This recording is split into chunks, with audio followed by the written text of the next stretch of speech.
Olá, queridos, passando para mais uma reflexão bíblica.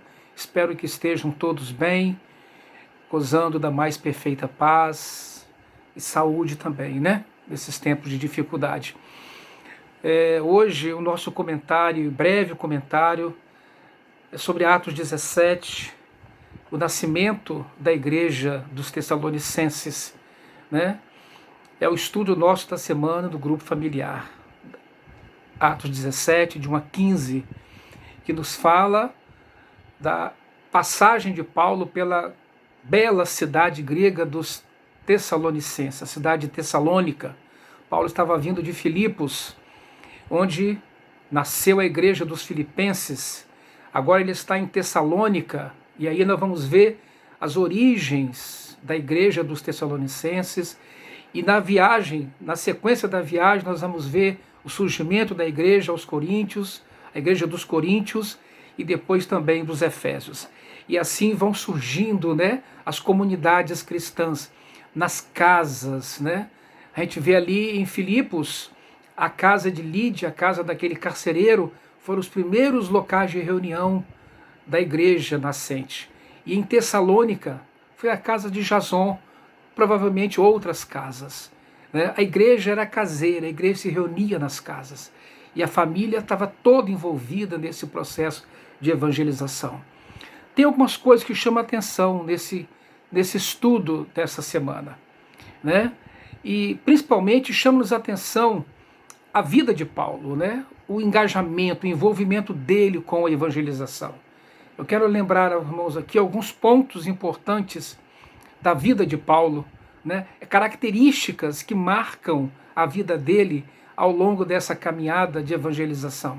Paulo está ali cumprindo a ordenança de Jesus, né? Que seus discípulos seriam suas testemunhas tanto em Jerusalém como em toda a Judéia, Samaria e até os confins da terra.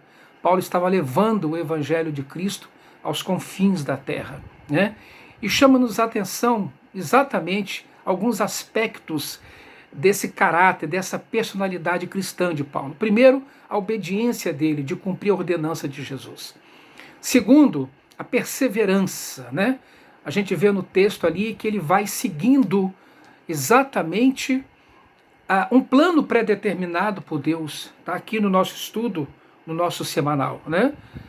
E ele vai passando de cidade em cidade, principalmente aquelas maiores, as mais estratégicas, para que o evangelho possa dali se expandir e alcançar outras cidades menores e outros campos, né?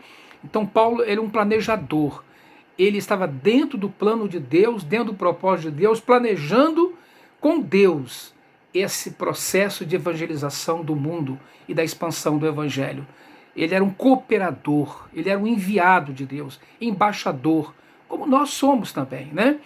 Um outro aspecto importante na viagem de Paulo, nessa segunda viagem de Paulo, é exatamente o zelo dele com as igrejas nascentes.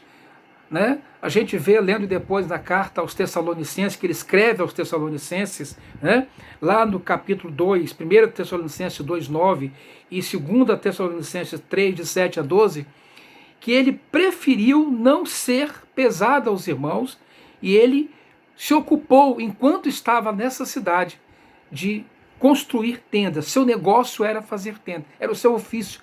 E para não ser pesado aos irmãos, para não dar um mau testemunho e não fazer do evangelho fonte de lucro, Paulo trabalhou para se sustentar. Né? Poderia tirar dividendos, lucros de tudo isso, mas ele preferiu, o zelo dele era tão grande, a honestidade, a seriedade dele com o reino, com a palavra de Deus é tão grande, que ele preferiu ele mesmo trabalhar e se sustentar.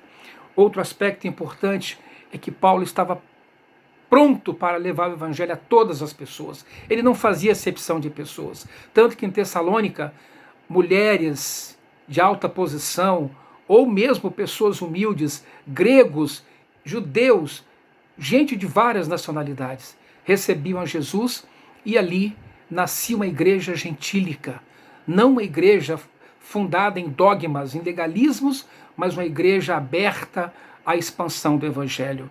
outra questão que nos chama a atenção nesse texto é o fato de Paulo valorizar, né, ali aqueles que examinam as Escrituras. Quando Paulo sai de Tessalônica e vai para Bereia, né, também na Grécia, Paulo se encanta. Ele poderia questionar, né, aquele zelo dos bereanos, né? Eu estou pregando o evangelho e vocês estão querendo saber se é assim mesmo? Vocês estão duvidando do que eu falo? Não. Ele viu ali o zelo daqueles homens que estavam pesquisando se de fato o que estava escrito estava de acordo com o que Paulo estava pregando. Por isso, irmãos, a importância de quem prega o evangelho, a importância de quem está no grupo familiar, do irmão de encargo, do servo de Deus, ter zelo com as Escrituras. Os bereanos foram chamados de nobres porque examinavam as Escrituras. Sejamos nós também examinadores das Escrituras, né? E o evangelho nasce ali em Tessalônica, uma grande cidade grega, né? Tornou-se uma igreja próspera, uma igreja que levou o evangelho para muitas outras cidades também. Mas tudo começou ali, na simplicidade da casa, da família, na casa de Jason, que se envolveu, coitado, numa enorme confusão, porque hospedara Paulo, Silas e Timóteo, né? Mas graças a Deus, Deus com certeza honrou Jason. E não se esqueçam, onde chega o evangelho de Jesus, pode haver tumulto. Mas isso já é uma condição, porque o verdadeiro evangelho incomoda, principalmente a ordem vigente, as ordens instituídas, né? O evangelho não veio para se aliar ao poder político, o evangelho veio muitas vezes para contestá-lo, para transformar essa sociedade que está aí.